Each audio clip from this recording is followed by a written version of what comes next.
Hi guys, so as well as loving Warhammer 40k kill teams, I also love Dungeons and Dragons, and those lovely people over at Wizkids recently sent me this Frameworks Balor figure. And obviously assembled him and painted him, and big surprise, I didn't use the slap chop method. They also sent me these lovely packs of Vallejo paints, a whole variety of colours in each one. So they sent me two. There's an intermediate one there and the basic starter case. Both have, as you can see, a ton of paints in, which is pretty awesome. And they also sent me a few other little bits and pieces, which is really nice of them.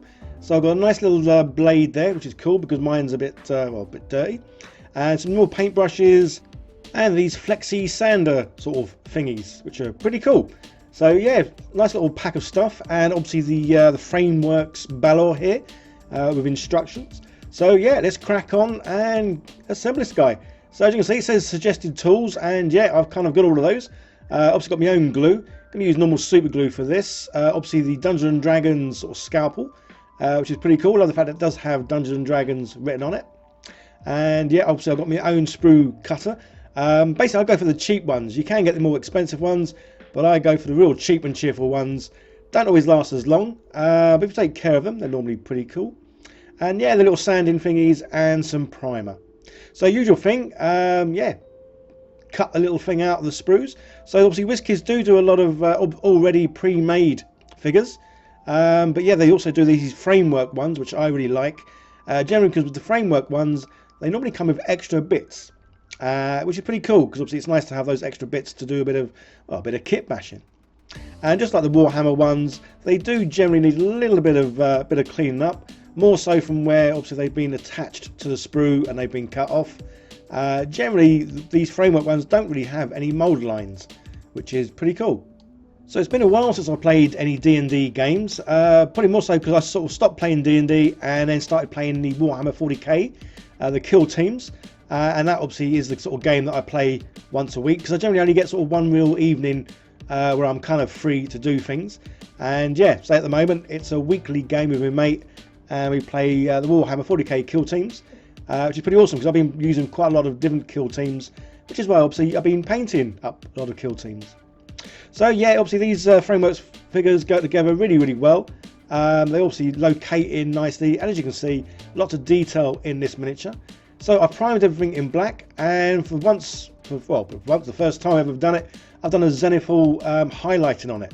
Although I always think it's kind of pointless, because when you come to paint it, do you actually see any of that sort of highlighting? But anywho, I thought I'd give it a go, because say, this one isn't going to be slap chopped. This is going to be using these little Wizkids Vallejo paints. And say, it really is nice that there's quite a good collection of paints here. So I've got my little water palette, just because obviously I want to thin the paints out and then obviously do sort of like several layers. So again, completely different to what I normally do with the old contrast paints, because they are, well, I think that's just so much easier and quicker. But say, yeah, because Wizkids kindly sent me all these paints, I thought I'd have a go at using them. And say, it is nice sometimes doing something a little bit different, as it's always good to try different things out. And so I'm certainly pleased with the result of how this figure came out. And yeah, it didn't take too long to paint, but I think the contrast paints certainly is obviously the quicker option, or certainly is for me anyway. So as you can see, I'm starting with a darker sort of reddish colour, because I really want this demon to be sort of more red. But as obviously I am doing layering with the paints, I think it's best, well, it might not be best, but I find it kind of better to start with the darker colours first, and then put the lighter colours over the top. Just because obviously these will be like more, the dark colours will stay in the recesses, and then the lighter colours will obviously go onto the highlighted areas and the raised areas. But yes, so I kind of did two sort of thin-ish coats of paint with this, and yeah, had a nice sort of covering. Yes, I'm not really going to list the paints that I'm using. Obviously, I'm going to sort of like hold them up every now and then so you can see the paints I use. Although there wasn't really too many colours in this chap, because obviously most of him is the sort of brownish red. So his base I've already done, painted up nice and simple, and then I'm going to use washes. This is something I used to use prior to obviously the contrast paints, but again, not that I really painted much prior to contrast paints, because I was never really happy with the end result, and I wasn't really happy ever painting them. Whereas now, obviously, I have a new fond love of painting, and yeah, That's why I'm painting so many miniatures these days. So prior to the contrast paints, using the washes, this was kind of my always go-to method, just because obviously these really do add in a lot of like shadows, and just make the figures look a bit more sort of worn, weathered, a bit more natural looking rather than just block solid colours. So yeah, here's the red that I want to obviously make the this demon more of. This one's, I've definitely watered this down a lot more than I would with anything else. Just because again, I wanted to kind of like build it up. I didn't want it to be too stark of a difference between this red and obviously that sort of base, sort of dark brownish red. So yeah, this is definitely watered down. I go over the whole figure at least twice with this, covering all the raised areas. So yeah, definitely not going into any of these sort of recesses or the nooks and crannies. So yeah, just staying on the nice raised areas, picking out all the bits. And yeah, really pleased again with how this came out. And I think now I have got a new love and joy of painting. I even enjoyed doing this. Whereas in the past, I didn't. I honestly can't say how much I didn't like painting. I just hated painting. Well, miniatures, that is. I used to love painting larger sort of terrain dioramas and bits and pieces. So yeah, using the wash, I kind of liked how he looked, but again, the washes, they really do get in nooks and crannies and make areas so much darker. So yeah, pleased with how he looked, but then thought let's go over the whole thing with the. So I'm using a red wash here, obviously. I've got quite a few washes. Obviously, most of them are sort of browns, ranging from light to dark. I've got a couple of blacks, but then I've also got obviously the red wash. I've got green wash and a blue wash, which is pretty cool. And yeah, he's looking really good. So it's just the last sort of few bits to do. Obviously, I've assembled him without these clear bits, just because I wanted to paint these separately. So that's kind of why I've left all the clear bits off, just to put them on at the end, because these are going to be painted in contrast paints, just because they're nice and clear.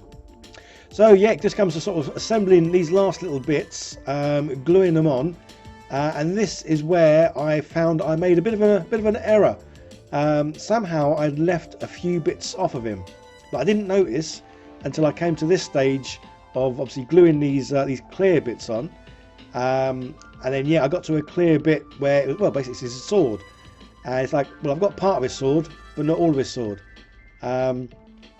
Yeah, so this is where you really do need to follow instructions, because I was kind of following the instructions. I say this every time.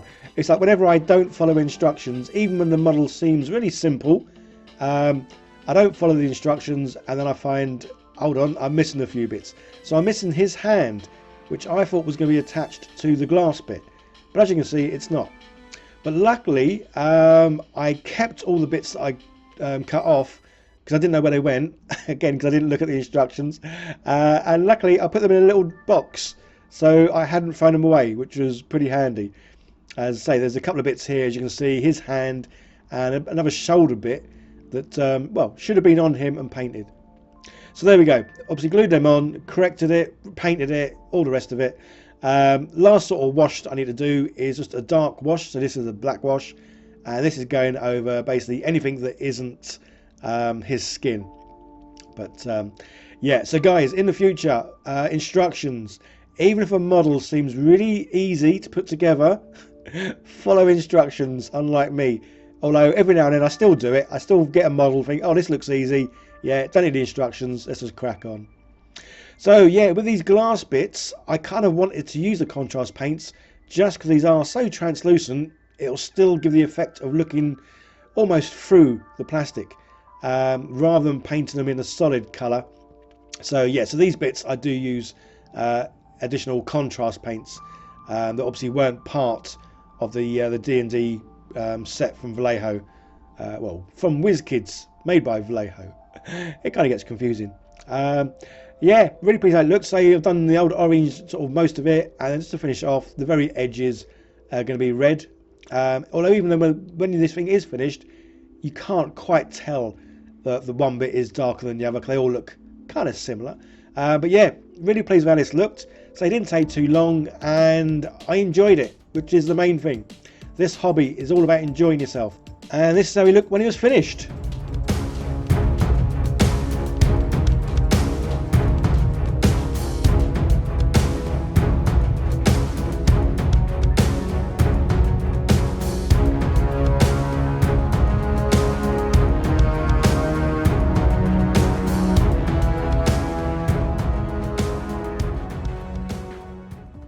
I hope you enjoyed the video, guys. Yeah, I certainly enjoyed painting this chap.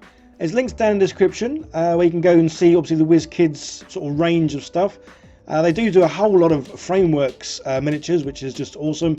And so yeah, they do the old D&D sort of paint cases, which are pretty cool too.